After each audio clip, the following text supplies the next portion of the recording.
Welcome to Legal Connect, where each week we sit down with top lawyers to demystify the process of hiring and working with legal counsel in today's world.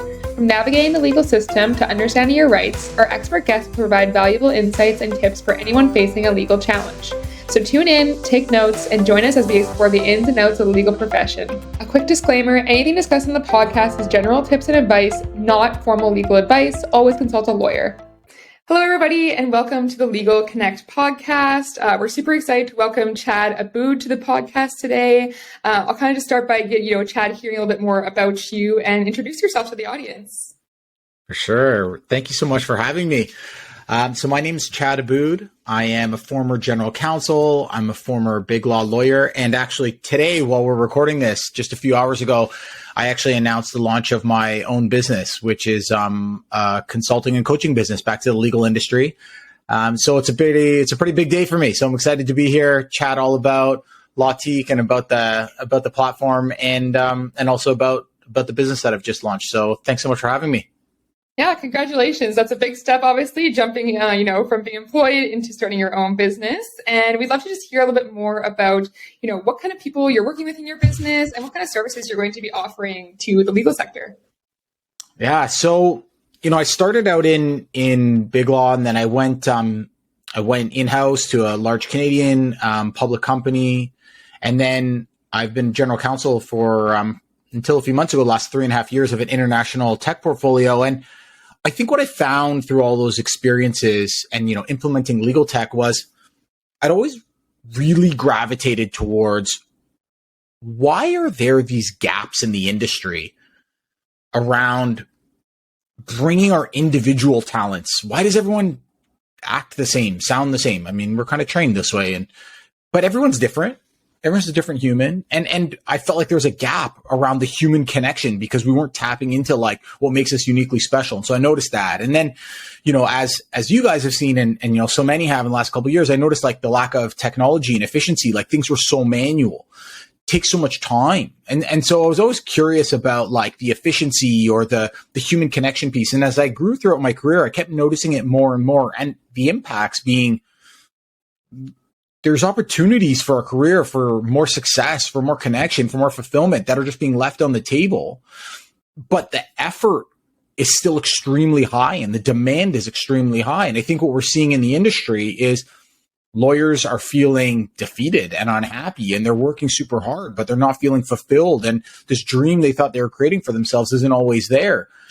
And I think what we're also seeing is legal teams aren't feeling like they're being served by the firms in the way that they need it. They know the firms are smart. They know they're getting really high-end advice, but there's a gap between what the firms are delivering and what the firms value versus what the clients want, need, and value. There's a communication gap there. And so I started seeing all these things, and I'm a naturally kind of very relational person. I'm a bit of a curious cat. And so this kept bubbling around in my mind. And I kept saying to myself, like, yes, you can be a practicing lawyer and be a general counsel and keep building this thing out and integrate more legal tech. But I feel like when I close my eyes for the long sleep, hopefully many years from now, I feel like the most important thing I can do is the thing that I'm uniquely placed to do. Because it's just what's in me. It's not that I'm special. It's just that I've figured out what it is I care about the most. And I got to get that out there. That's going to give me peace. And so what this consulting and coaching business is going to do is for lawyers, legal teams, law firms, legal tech companies, if you're trying to create a more successful career, relationship with your stakeholder, brand, voice, understand how to make your career more efficient, whether that's technology or otherwise, I want to help make that happen because I've been there, I've seen it, I've lived it. And I just know that there's so much untapped potential. So that's what I've launched today. And I want to make this industry better because I know everybody's working real hard, but I think there's just such a untapped potential there. Yeah, I think there is a huge need for that service. And I think it's actually a great thing that you did leave your original job and started this, because now you can reach and help so many more people and help them become the best version or the best lawyer that they can be, right? And do you have any tips for people that kind of want to, going back to that human connection piece, any tips for people who want to figure out, what they have to offer, what's unique about them, and how they can just feel more fulfilled at work? Totally. So, I post about this kind of stuff on LinkedIn like almost every day, like quick tips like this. So this one's a magical question, right? This is like gets at the heart at how do you create a career that's meaningful for you? And I think there's two core steps. The first is you got to reflect inside. Well, what's a way to do that?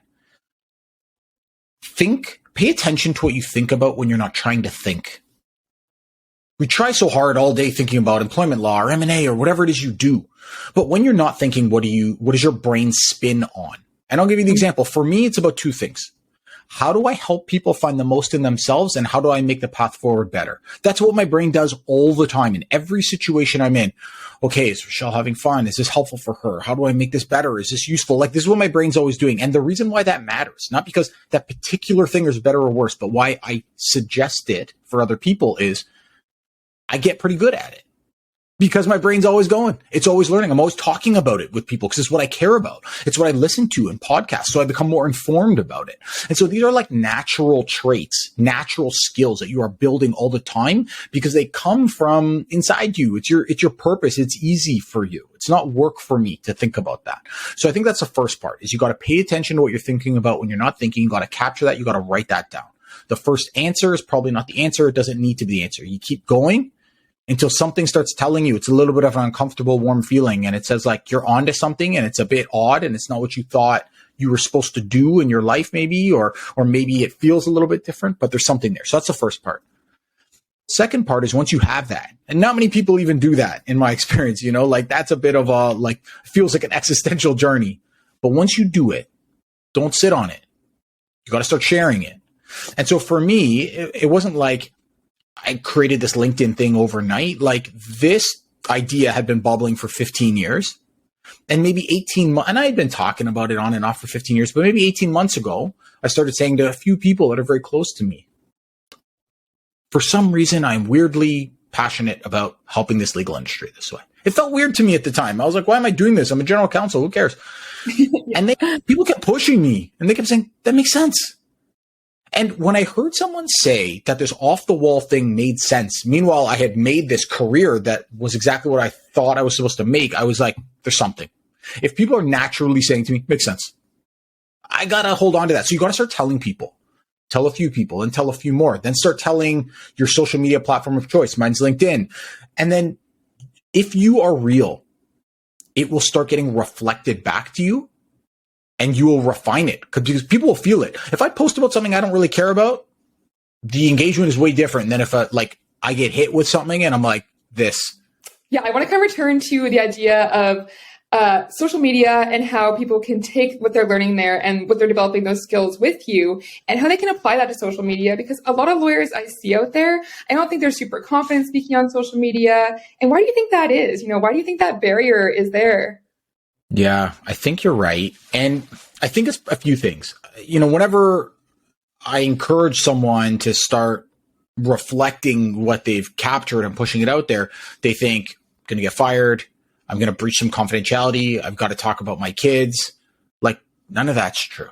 None of that's true. I think it's very unlikely you're going to go from never posting to your first post being about some vulnerable thing about your children or about some client secret. You're not going to do that. Most lawyers aren't like that. Most humans aren't like that. You're going to share something much more in the middle, in the 95% of the middle ground, something you learned, something you wish you knew about your career, something that you'd hope to help someone with. And I think that the hurdle there is law, the training in law, even though it is gray. The training has made you feel very black and white. Do this, don't do this. There's right and wrong. And you get punished for being wrong all the time, aggressively. And so people have a lot of fear. What if I'm wrong? What if I post something that's wrong? What if I get in trouble? Like this fear has just been crushed into us. And I think it's a shame because it makes everyone sound the same and feel the same. Either nothing comes out or happy to note we closed this deal. We won this case. Okay, so what? I've been on the buying side of it. Nobody cares anymore. Yeah. Like, if they've found you, that means they believe you are competent enough substantively to do the work. Good. Stop pulling that lever. What else do you got? Who are you as a human? That's what people are always looking to make that connection. If I go to a tailor or a barber or whatever, you'll hear everyone, if they like their person, be like, they're the best. what's the chances they're the best? They're not the best. The reason why they say they're the best is because they have a connection with them. Right. That's how you want your clients to feel, that they're connected to you. You're probably not the best at that thing that you do. Of course, how could you be? That part doesn't matter. If you're competent enough and you connect with people as a human, they're going to feel like you're the best. Yeah, absolutely. And even just to kind of bring up the LawTeak platform for a bit, and even the ways that people are going about choosing lawyers, and the way that profiles are listed, you can see all their qualifications, and everybody's going to have, the same qualifications. Maybe they have similar experience, but there's going to be something that's going to draw people to choose a certain lawyer over another, right? And I think that's where the platform can really be valuable, and especially with lawyers building out their profiles more fully, maybe sharing some of those things like, what do they do for fun? What do they have to offer? What are their interests outside of law? Is there a specific area of law that they're interested in that maybe you wouldn't have thought of based on their experience? I think those kind of things are going to be the differentiators that cause people to gravitate to their profiles and hire them. I love that you're going to do that in the platform. I think it's really special and a great idea. It's going to create a personal connection and a feeling that law doesn't have to be so far away from the person who needs the services. That's something that's really hard. Like I have people asking me all the time because they know that I'm a lawyer. Like, hey, can you help me with this? They're afraid to call lawyers.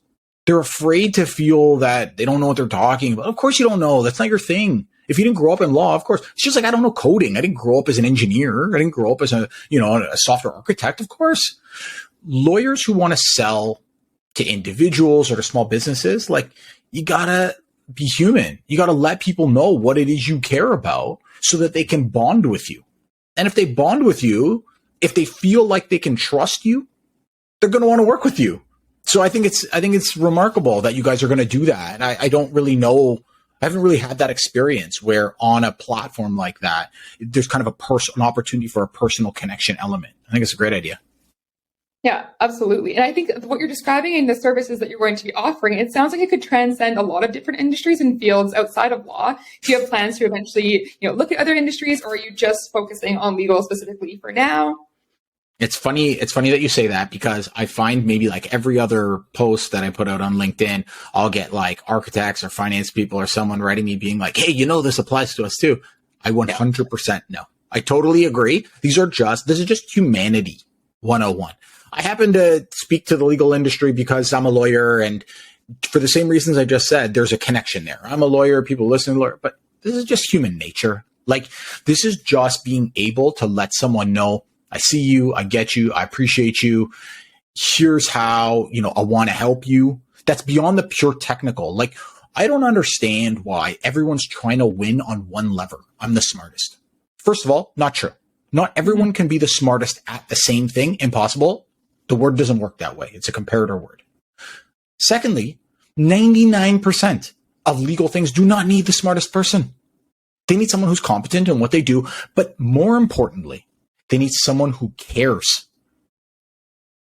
Someone who can share a personal nature with you. That's what's as important. So I think that that's what we need in this space. I think it definitely transcends other industries. And, I am more than happy to support people in other industries where this resonates. I just happen to gear it towards lawyers because that's a space that I come from. And that's my way of connecting with that industry. Yeah. One of the biggest differences I can see you making with your services is helping lawyers build that trust piece. Because I think that's also a huge thing that's missing, right? When you talk about, they want someone who is caring and relatable, it's because they want to have that bond and they want to feel like they trust you, right? Is that something that you address specifically, with lawyers, is how to form that trust and how to build that? Totally. So I talk about this a lot. I think this is one of the biggest gaps for legal service providers. Everyone's always looking for who's the next prospect I can sign, do work, give work, get paid. That's such an inefficient model.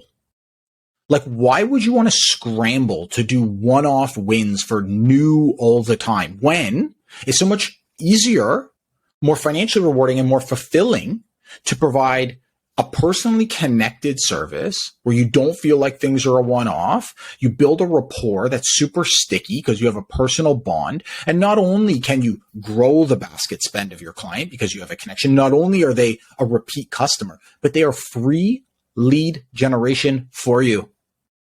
As a GC, I get asked twice a week, 3 times a week, hey, do you have someone who does this? Do you have someone who does this?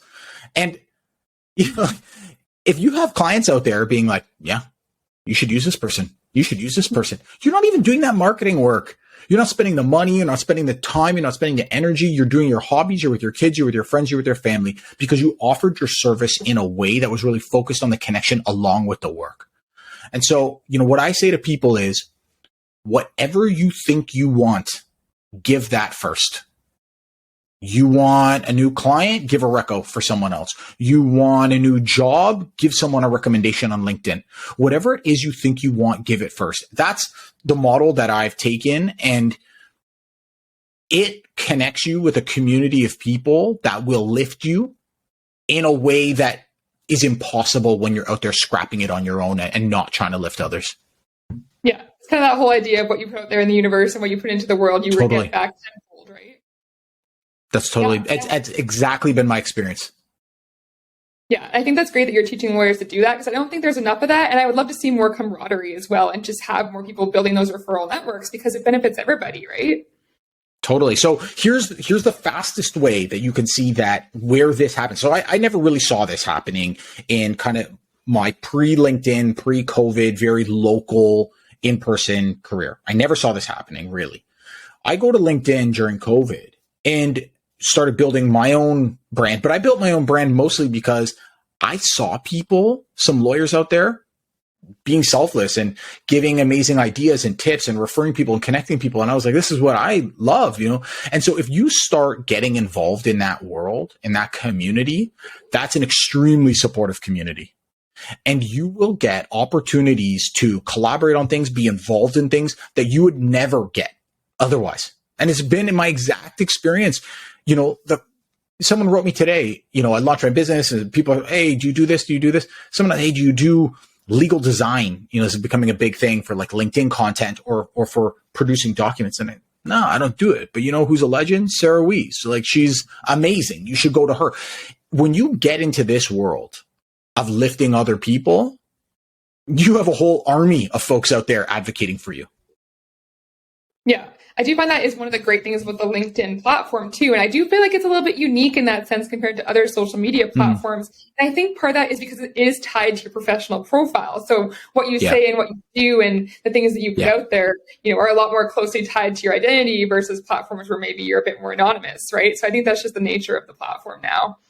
Yeah, I think you're right. And I think it's more focused, right? Like people are showing up there with at minimum a desire to learn something. And maybe to do business or to collaborate or whatever, but at least they're showing up trying to be like, okay, what can I learn from this that would relate to my career or something? It's just it's a more specific mindset. It makes the platform in total smaller, but it's still the internet's, this isn't your local city or town or wherever you live. Like this is an enormous ocean of humans.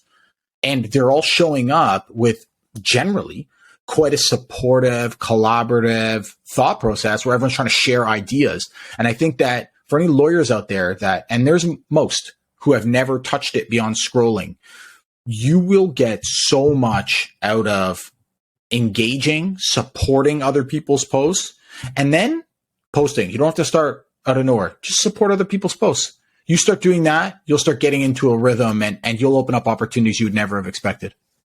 Yeah, I think that's a great tip for lawyers who are just kind of want to dip their toe in. Maybe they don't want to make posts or articles yet, but absolutely just going and engaging on others' posts is a great way to build your own brand recognition and visibility. So absolutely more lawyers need to, it's a very risk-free way to kind of start getting involved in it. That's totally right. None of it's your ideas. It's great, right?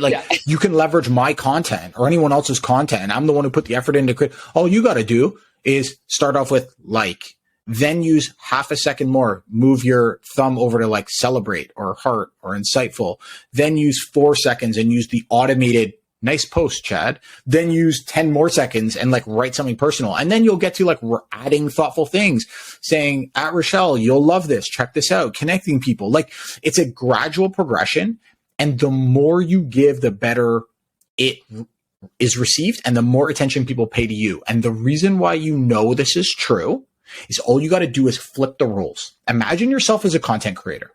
So Rochelle creates a post. I do nothing. Well, you don't even know if I saw it. I tap like. You're like, okay, thanks. I tap celebrate. You're like, oh, that's nicer than a like. As I move up the scale, you notice me more and you appreciate me more. And so then if you see something that I do, well, okay, you're probably naturally more inclined to read it, see if it resonates with you. Like it's very obvious when you start doing it. But until then, you're just in a doom scroll of garbage feed because you're not curating it by engaging, and it sucks. I know. I was there too. Yeah, exactly. It's like I say, you have to train the algorithm to show you what you want it to show. You do. Yeah.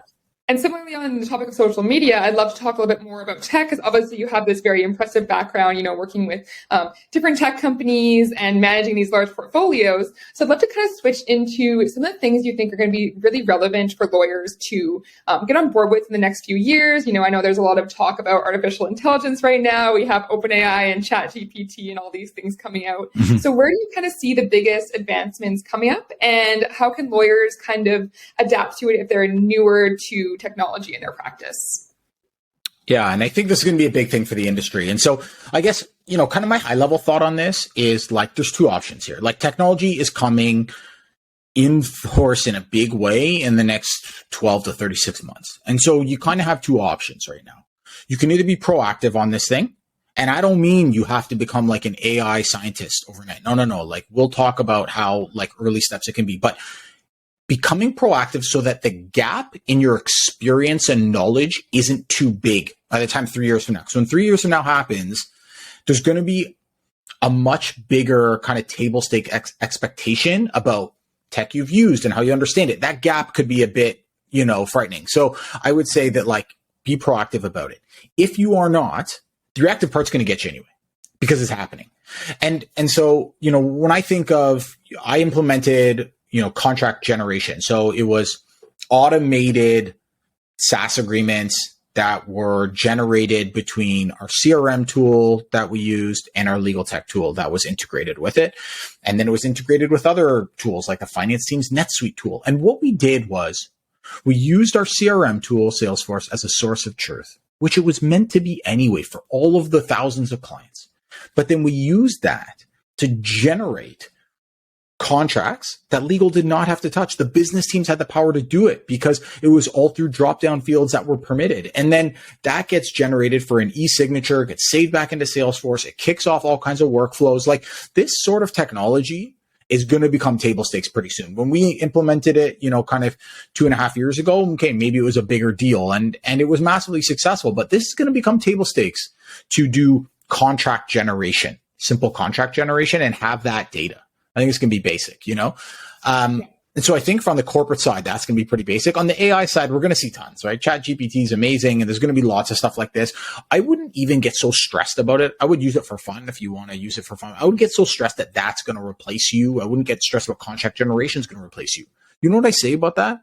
Amazing. I want it to replace that level of legal work. That's why I implemented it. You think I want to take a 15-page Word document with yellow highlighted fields and manually type in information that's coming to me through Slack channels and email? Why would I want to do that?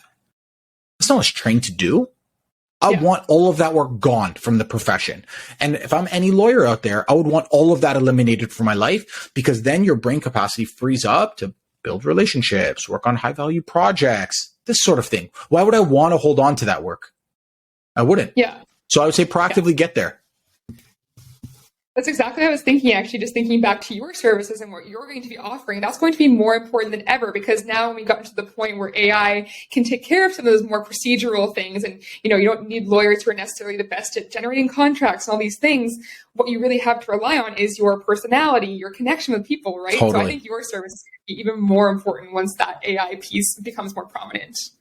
Well, I appreciate you for saying that. And it's funny because that's actually, it's a bit counterintuitive. Sometimes you think of like, oh, we're in this tech boom. And I think to myself, like, that also creates a relationship boom, because I've seen how tech has benefited our industry and society, but I've also seen it become harder for people to connect as humans because we're not actually being trained on that skill anymore.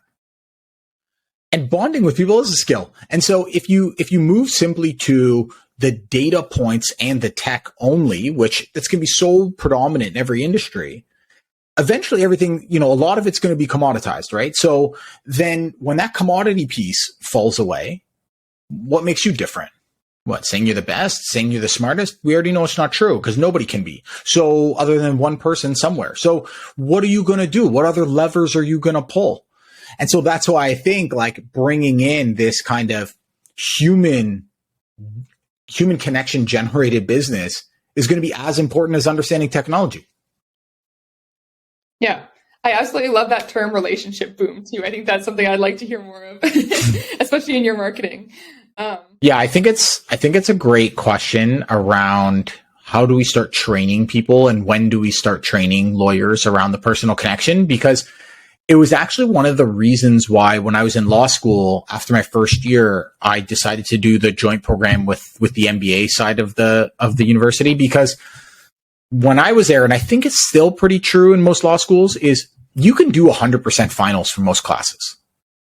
So I knew people who never showed up to one class almost in 3 years, and they just studied because they were able to learn that way just by reading books, getting their kind of exam prep stuff from someone else or making it up on their own and then just doing the exam and doing well enough.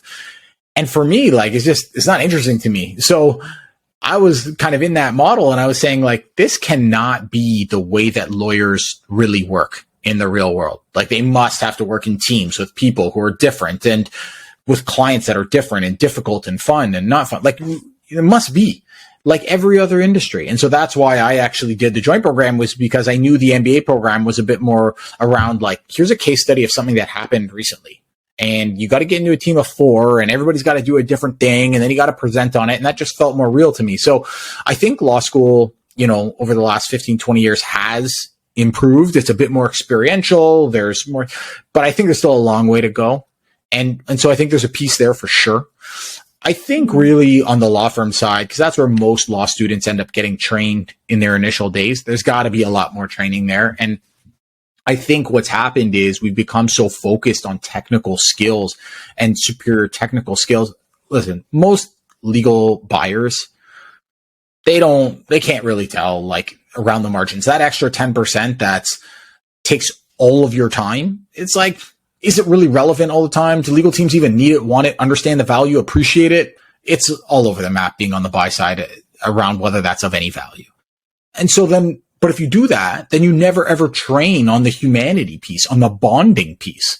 And so I think there's a lot of room there to grow on the law firm side too. And so I think there's tons of space there. And at the end of the day, listen, everyone will make more money and have better careers, and people will get what they actually want. Why wouldn't we want that? Yeah, exactly. Just have a more fulfilling time at work. And especially in the midst of all these, we have the quiet quitting, we have the great resignation. It's like, why wouldn't you want to make sure your employees are fulfilled and happy as possible, right? Yeah, I mean, we have the real life case studies that lawyers in particular aren't. We know this. Instead of pretending like it doesn't exist or not caring, like, why not tap into it? Because I can tell you there is almost no legal firm, org, anywhere in the world that is doing this stuff in a real way. I know, because I don't see it. I haven't experienced it. I haven't bought it. I haven't been on the sales side of it. Like, I have tons of peers who are GCs around the world. They haven't seen it. And so the other benefit here is if you do any of this, whether you're an individual lawyer or a firm or a legal team, you go to the front immediately because nobody's doing it. Everyone's just pulling the one lever saying, I'm smartest. Look at my ranking. That's all. The opportunity is incredible. Yeah, exactly. It sounds like there's this big opportunity there and just not that many lawyers are taking advantage of it yet, but the ones that do will be in the best position to succeed for the future. Totally right. Yeah. That's great. All right. Well, just to close up, we're going to kind of switch to a little bit of rapid fire questions. So kind of keep you on your toes here. I'll just kind of fire them at you, and I'd love to just hear your responses. So the first one is, what is your favorite book or what are you reading right now that's really, that's really had a change in your mindset? One of the books that really made me think a little bit differently was Jay Shetty's book, Think Like a Monk. And so, Jay Shetty is, a fairly big celebrity these days, and he's kind of the, therapist coach to the stars in a way. And he has an amazing podcast. I think it's amazing, called On Purpose. And he lived as a monk for a few years. And I think the thing that resonated the most about it is he wasn't built for that life. It wasn't what he expected to do, but a monk spoke at an event his friend pulled him to, and something spoke to him about it. And he pursued it, and he pursued it in a real way without, like, he didn't say, I'm going to go be a monk for 3 years so then I can be, celebrity guru to the stars. Like, that wasn't the path that he was even planning. And it didn't happen for many, many years, but he did that because it mattered to him. And then after 3 years of doing it, he realized, I really appreciate this learning, and now I want to give it to as many people as possible. And that's just not really what the monk lifestyle was about in terms of doing this over social media for the world. That wasn't their model. And so, his kind of teacher said to him, like, okay, go do it then. And then, so he took that without, nobody's offering him $250,000 a year to start making his YouTube channel and putting that out there. But the guy clearly had a purpose. And that really spoke to me about, listen, if there's something in you, then you got to find a way to bring it into your life. It doesn't mean that you move to an ashram or quit your GC job or whatever, but find a way to bring it into your life and start, And so that book was really like in the heart of when this voice was going on in my head. And I was reading that book and thinking like, it's a short life. Let's do something impactful. Yeah. I absolutely love that. And I love how you say it doesn't just have to be work related either. It can be something outside of work that's bringing you that meaning and purpose. It doesn't, it's obviously great if it can translate and earn you money and those kind of things, but it can also be external as well. The next question I have for you is, I guess, tell us what you find most interesting about the legal profession right now. And I suspect we've already touched on a lot of these topics of where things are going. But yeah, the single thing that you find most interesting at this point in time.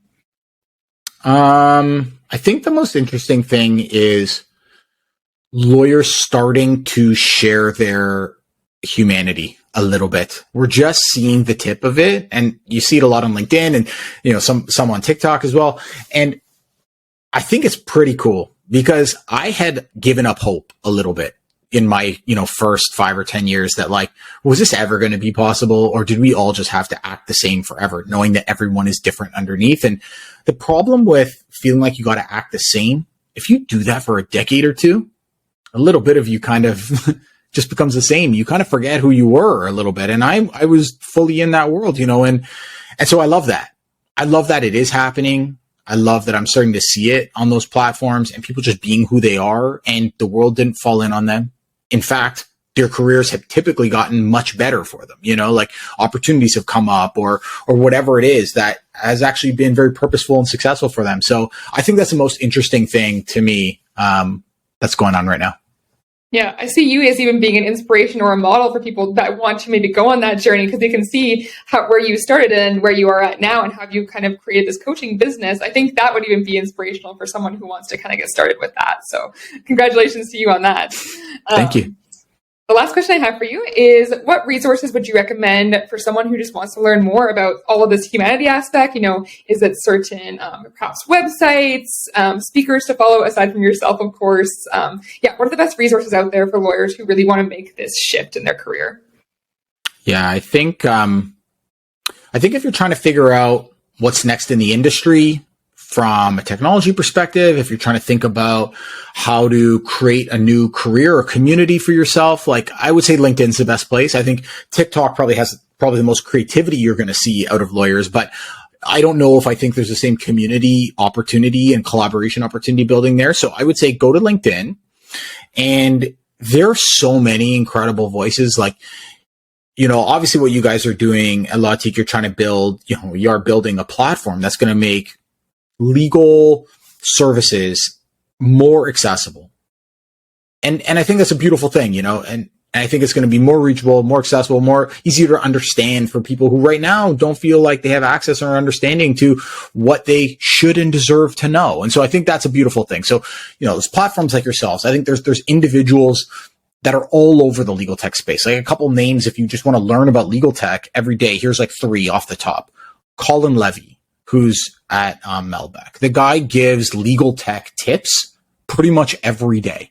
And he starts them with, you do not have to be a tech guru to figure this out. Let me break some myths for you. So there's one. You've got a guy like Rob Hanna in the UK who is doing all kinds of innovative things with Web3 or even just video for law firms, like doing edutainment stuff. And, the guy is constantly pushing the limit on what's possible there. You have Olga Mack, who sold Partly Pro to LexisNexis. And, she's just like a vision about how you build legal tech and how you scale and how you grow. Like, there's so many people. You got John Lindsay, who's building Insight. And, there's just so many folks. If you Google any of those names, you look for them on LinkedIn, you are going to learn so much. Flo Nicholas, you're going to learn so much about the different ways legal tech is making our world better, how you can learn without feeling like you don't know anything, because these people are handing it out and they're creating opportunities. And so if you start digging in there, you'll learn like crazy and it'll be fun. Yeah. Oh, thank you so much. Those are some great names to definitely note. And I'm sure people I think always be learning is the best, kind of the moral of this story. Always be learning, always be looking for those opportunities to tap into, your more human side and and that's going to be the best way to accelerate your career, it sounds like. Totally. Just keep giving. It's not a pie. And if someone takes a bite, it's gone. It doesn't work like that. But you only realize that the pie grows once you start contributing to it. So if you're sitting there afraid, if I tell my best tips on negotiating this thing, then no one's going to come to me. The opposite is going to happen.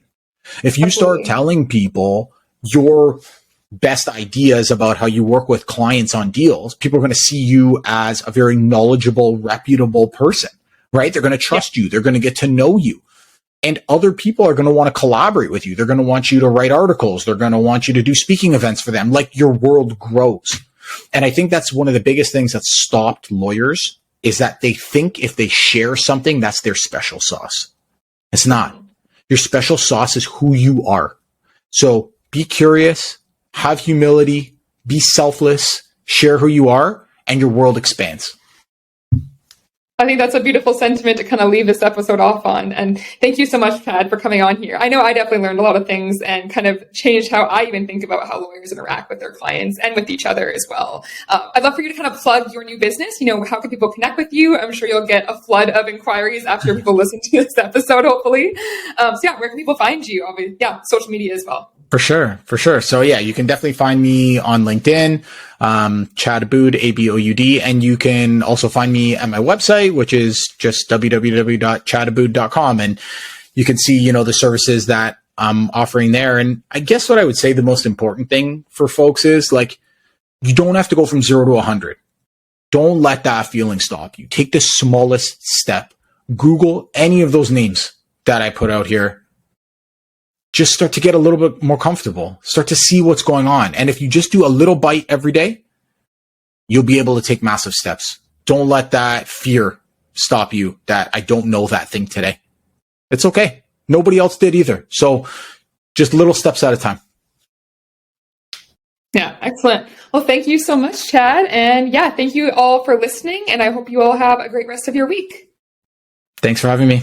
Thank you for tuning in to this week's episode of the Legal Connect podcast. We hope you found our conversation informative and helpful in navigating the process of hiring and working with a lawyer. Make the process of hiring a lawyer easier than ever and ensure the best match possible through our platform, Logic.com. And don't forget to subscribe and leave us a review on your favorite podcast platform. Thanks for listening, and we'll see you next week.